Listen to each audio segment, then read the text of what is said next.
going to borrow something a fellow YouTuber said about this movie. Take logic and put it right over there. Leave it at the door.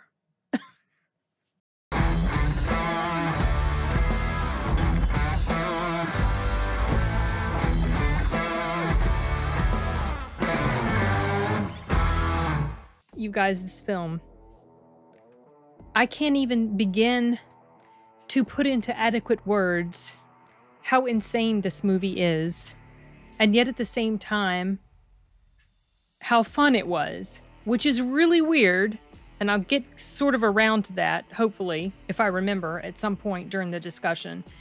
So this movie, I finally learned how to say the name correctly. It became obvious very early on in the film. I'm wanting to pronounce it obviously with an English, the way we pronounce TH, and that's not. It's Pathaan. Pathaan. I was wanting to say Pathaan. No, it's Pathaan. And apparently this movie is one in a series of films that's been made, and it's kind of like this mashup of Mission Impossible and Fast and Furious and bunch of like actiony, over-the-top spy intrigue thriller sort of film, and it's very huge. As someone else said, it's bombastic. It's absolutely crazy. Yes, there is the standard music video portion that happens in the middle of this film. When I watched Manal Morale, there was like a music-y part, but it wasn't like a whole song and dance number. Now, this is one thing that I don't understand. I know this is a thing with Indian movies. I don't get it. Because personally, it takes me right out of the mood. Because to me, it's just like, nobody's doing a song and dance in the middle of this action film. Like, why are you doing this? Yet I know it's a thing. I know it's a thing. I get it. So I just kind of had to turn my brain off for that part and whatever. But anyway, this movie, I decided to watch this movie because I saw it on my Cinemark app, and just the cover art looked cool. I'm like, it's action, adventure, and it's about this guy trying to stop these terrorists. I'm like, okay, that looks like something right up my alley. I think this is going to be fun. It was fun, but it was also ridiculous. And in all sorts of ways, this movie was ridiculous. Now, I didn't give it a low rating. Like on Letterboxd, I gave it 3.5. I don't feel like it's as good as a 4, and that's mostly because, so maybe if you go into this film with a certain mindset, this is going to be a 4 or 5 for you. I don't go into movies like this with that type of mindset. I want a little bit more, something more grounded in reality. And one of the reasons why I really liked Manal Morale so much was because that movie, while it dealt with people that had developed superpowers, it felt more real. It felt more realistic. It felt more organic. It felt more just, I don't know, true. This movie, none of these people have superpowers, but you would never know it by the stuff that they managed to do and survive through. I'm just like, okay. Like at one point, one of the characters gets stabbed in the side, and he just basically kind of walks it off. I mean, you'd never know. I mean, just such over the top stuff. And then at one point, explosions that he survives, and he's thrown across. And then there's this one explosion that happens in a flashback, and it puts him in a coma for like a month. Like, why? You were walking off all these other things that happened. Why did this explosion put you in a coma? It's just like, it didn't. Yeah, put your logic by the door. So I'll talk about some things that this movie had going for it. There's a lot of eye candy. These actors are beautiful. Like the main 3 actors, right? So she's absolutely gorgeous. And just ripped to shreds, like in phenomenal shape. And the guy who played the baddie in here, John Abraham, I've actually seen the guy on the right there. I've actually seen him before in a movie that I went to see. I think it was last year. I think it was 2022. It was called Attack Part 1. I don't know if there's going to be a Part 2. I really enjoyed Attack Part 1, and I know that one was way over the top too. I feel like this one was more over the top than Attack, just because in Attack, the premise is, what's the name of that movie where this guy is like controlled by an AI?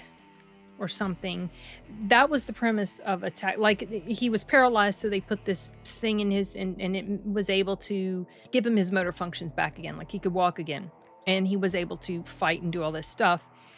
And yes, while that's fantastical and ridiculous, it helped to sort of rationalize some of the over the top stuff that happened with his character, because it's like, oh, okay, this AI knows exactly how to make his body do this stuff so that he can survive, or so that he can, because like all this like physics and stuff. So to me, that was much more rational than some of the stuff that characters did in here. So anyway, what was I saying? I was talking about the eye candy. These actors are gorgeous. They all very, it was enjoyable to watch them on screen, just because of how they presented themselves. The acting wasn't bad. They all did a great job. Obviously, some of the over the top stuff, like, it's almost like, I mean, I hope this is the case, that these movies are self-aware and they know how ridiculous and over the top it is.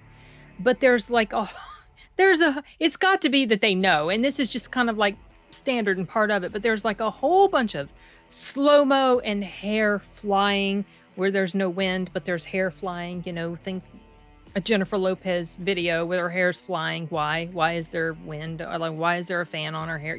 Like, and I thought Zack Snyder loved slow-mo. Boy, the director of this movie really loves slow-mo. I mean, there was slow-mo at many opportunities, and while it didn't aggravate me like maybe it would aggravate some people, because sometimes, slow-mo, it can be over the top, I appreciated that it enabled us to feast our eyes on what was happening a little bit more. Certain like action sequences and scenes that were happening, and the slow-mo kind of helped you appreciate the cinematography of it. So, it had that going for it. Also, so what it was, eye candy, the slow-mo, which, the point I was trying to make, sorry, I have so much stuff in my head. The point I was trying to make is that while it didn't annoy me like maybe it would annoy some people, I noticed it. It was like, wow, this guy knows Zack Snyder or something. I mean, the slow-mo was just over the top. And another thing, though, that I appreciated about it was cinematography. I've already touched on that. This movie was gorgeously shot.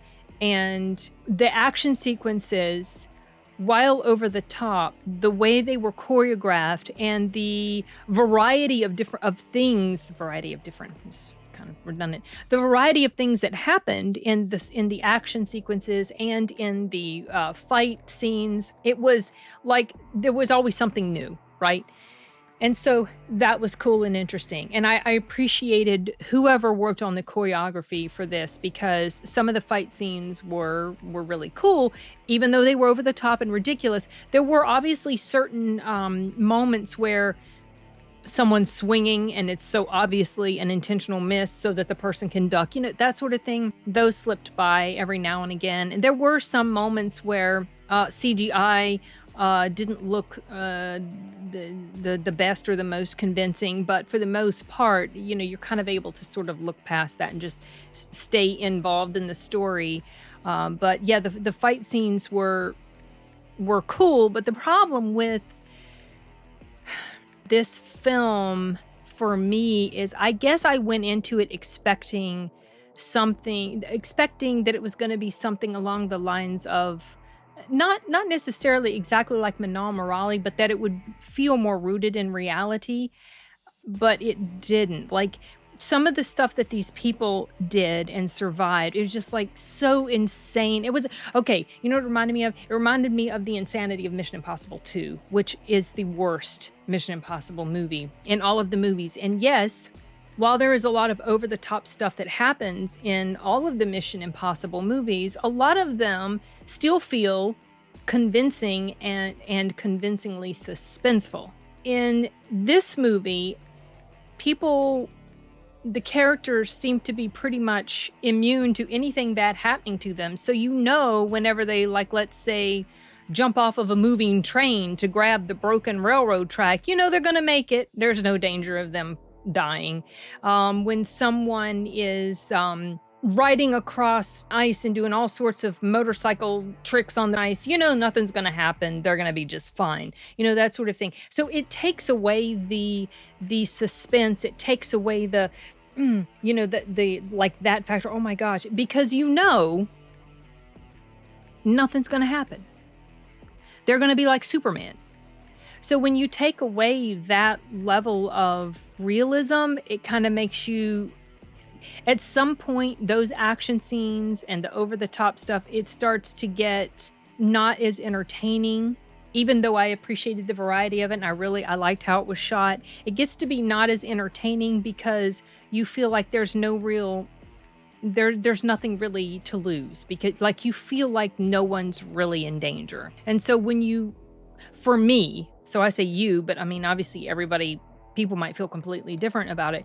For me, when it gets over the top like that, I start to lose an emotional investment that I have with the characters, because I know that it's going to be all right. Nothing's going to happen to this person. So, those words, that was like, oh, hey, Tifa, come here. You don't want to come here? Come on. Sorry, we have a weird dog. She wants me to hold her, but then when I invite her onto my lap, she moves away like she wants me to chase her. She's so strange. What was I saying?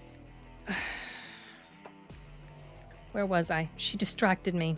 Oh, I was talking about, how my emotional connection with the story and the characters is eroded when more and more over the top stuff happens. Okay, come on, little girl. All right. When more and more over the top stuff happens, I lose that sense of, this shot here. Now, crazy, insane motorcycle stunts, and he's jumping over, and he just so happens to very perfectly and expertly throw this grenade into the open skylight or sunroof. Oh yeah, something else I forgot to mention with regard to some of the outlandish things that these characters were able to do.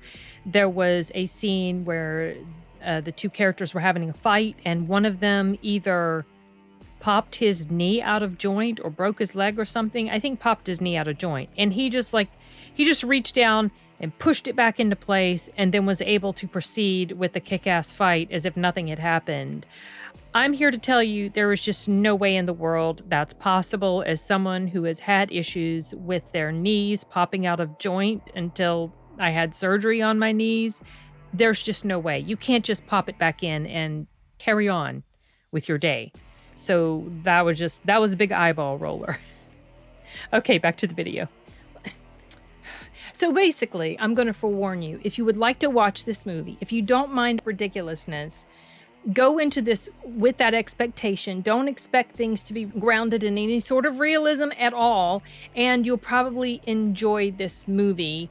I didn't not enjoy it, but about halfway through, I started to get a little bit like, okay, another action scene and another over the top and more slow-mo and more wind whipping through somebody's hair and more, gorgeous abs being flashed across the screen and this beautiful woman flinging her hair around and doing a music video number. It's just like, oh my gosh. From what I understand, there's a character who appears in here, and I knew this going into it. There's a character who appears in here who has been in other movies, like it's part of this universe. And if you've watched any of these movies, you probably know exactly who I'm talking about. And from what I understand, also, they are... Hold on a minute. Gotta take my inhaler. What was I saying? Oh, from what I understand, also, it seems like the aim of this is that they're going to do, I don't know if I mentioned this already in this video, or for something I just said to Arturo after the film. They're doing like this sort of Avengers style kind of, going to be bringing all these people together from these other movies. So that's definitely something that is probably going to happen. I don't know if that was dependent on how well this movie does. From what I understand, it's been doing pretty well at the box office. And in my local theater, there are a lot of Indian movies that come, and they always draw a pretty decent crowd. And the theater in this movie was pretty much packed. So I feel like it's doing pretty well here. And I'm assuming that means that maybe there's going to be a sequel, continuation. I don't know if I will go and watch it on the big screen. Obviously, the big screen is a more enjoyable experience because of some of the action and fight choreography that happens. But for me, it was so like just bombastic that I don't know if I feel like going to see it on the big screen. Like if I watch it, maybe I'll watch it on the small screen, which is a weird thing to say. Maybe I'll change my mind. Maybe I'll watch the other movies in this series and feel like, okay, I'd like to continue watching this universe. But I don't know, like I said, it was so ridiculous. Maybe I went into it with the wrong mindset. That might be what happened. I think I was spoiled by Manal Morali, to be honest, because that movie just felt more. I definitely connected with it emotionally so much more. And I did feel like these characters had something to lose, like something might really happen to them. And so I go into this with this same expectation, I guess. And it was so crazy that I started to feel like, oh, okay. So I think that it's weird because it reminded me a bit of the movie RRR. So many people love that movie and it's been recommended multiple times. It's gotten glowing reviews multiple times I've seen.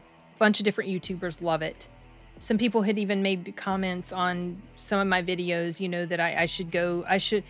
So last year when RRR was in the theater, and there was that, and then there was also Attack Part 1. I chose to go see Attack Part 1 because that had more appeal to me. And someone mentioned, you should have gone to see RRR. And I'm like, well, I didn't want to. So that's why I didn't go.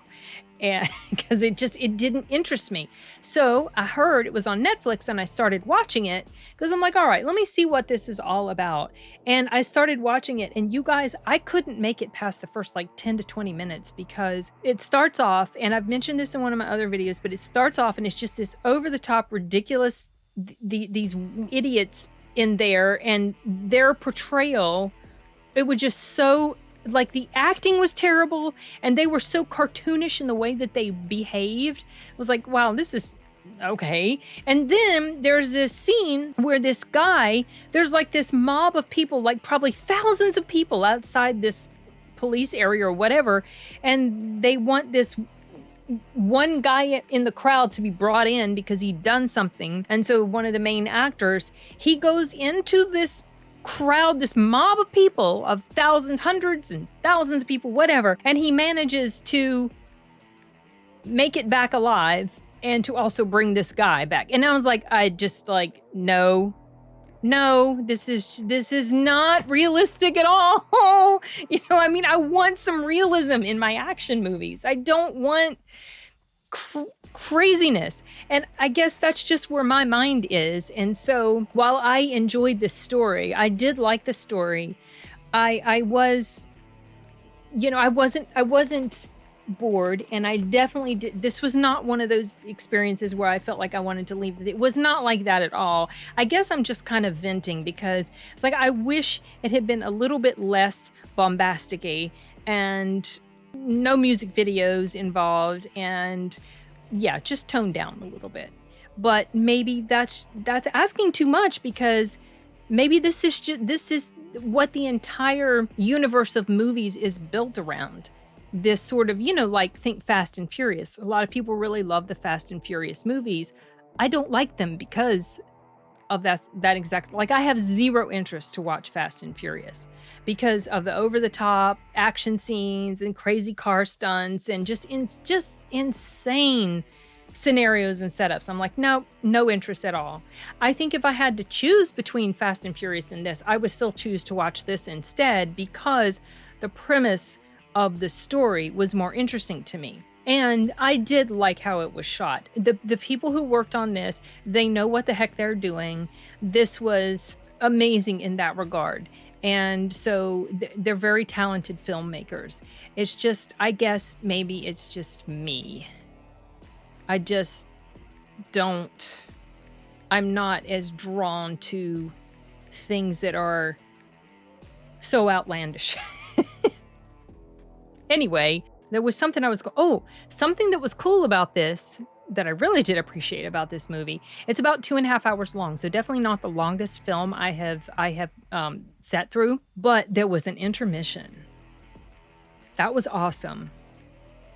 More of our movies here need to do that stuff. I kid you not. I mean, it's just, I don't know why they don't. So like Avengers Endgame, the Batman, other really, really long films that, you know, I don't necessarily mind sitting through a long film, but sometimes maybe if I've had a lot of coffee or water beforehand, maybe my viewing experience is going to be interrupted. So intermissions are great. And I love that they did that. So yeah, I don't know. I feel like I've been all over the place with this. Sort of, I didn't have a lot of organized thoughts about it. I did take notes, but it's just like this movie. Oh, I don't know. For all the complaining I did, like I said, I didn't give this a bad review, and I don't hate it, but it's just like some of the stuff. But everybody involved, they were quite earnest, and they did a really good job in the acting. Oh, something else that was funny was the guy this dude, I can't remember his name. Sometimes he would refer to himself in the third person. It's just like, what? Okay. I just thought it was kind of funny. He's a likable character. I enjoyed his character just fine, and the girl too, and the guy who played the baddie, John Abraham, dude who played in Attack Part 1. You know, it was weird. So they played this theme music whenever it showed him right there. They would play this theme music, da na na na na, like that, and I swear to goodness, that sounded like exactly the same music that they played for him in Attack Part 1, even though he was a totally different character. It's been a bit since I've seen that movie, so I might be wrong, but as soon as I heard that theme, I was like, that sounds like the theme from Attack. But I don't know. What was it? Oh yeah, about his character. So he was an interesting baddie to a point, but in some ways he did kind of they sort of showed this backstory for him and why he was doing the stuff he was doing. And so that did help you sort of understand his motivations. So he wasn't necessarily just a complete caricature of this baddie, but in some ways, as the movie progressed, he did kind of become more and more like that. Someone mentioned, well, you know, maybe not exactly twirling his mustache, but I felt like towards the end of the movie, he was kind of like that because he was like so almost superhumanly smart and could think 10 paces ahead of everybody else, and he had all this crazy machinery, and he was really tough. I mean, he and the main character, Pathaan, they were very evenly matched. So no one was really overpowering the other. So definitely he gave the main character a run for his money, but I wouldn't say he was necessarily the best baddie I've ever seen. Just because of how his character sort of became more and more like I said, the twirling mustache guy. But anyway, it was okay. It was interesting. It was enjoyable. But don't go into this maybe with a mindset like I had, and it's very possible you will enjoy it a lot more. Not that I didn't. It's weird. I enjoyed it, but it was just like ridiculous. And the whole reason that I didn't want to watch Triple R is because of this exact same thing. Maybe one of the reasons why I stuck with this one, well, number one, I paid for the ticket, but also the premise was just more interesting to me than the setup and scenario and stuff that was happening in Triple R. I don't know if I'll give Triple R another chance or not. I really just have pretty much zero interest to try to pick pick back up with it. I had started watching it. I stopped after the scene happened with the white family and the little kid. And then I was like, oh. And so then I was like, well, I'll give it another try. So I picked back up with it. And then I got to the scene where the guy charges into a crowd of hundreds, thousands of people and is able to not only survive, but bring back this one guy he came there for. And I was like, I can't. Just can't. So in a lot of ways, this movie was similar. Some of the stuff that happened was just like, there's no way in hell. But it was more entertaining to me, which is why I feel like I have nicer things to say about it. Anyway, those are my scattered, meandering ruminations on Pathaan. And, yeah, don't know what else to say. Something else I forgot to mention, there are some mid-credit scenes that happen, at least two. One that happens a little bit after the credits start, and then one that happens a little bit further into the credits. So if you happen to watch this movie, make sure you don't turn it off as soon as the credits start. Okay, back to the video. I think that's it. Just remember, take logic and put it right over there. Leave it at the door if you watch this movie. Okay, you guys. Bye.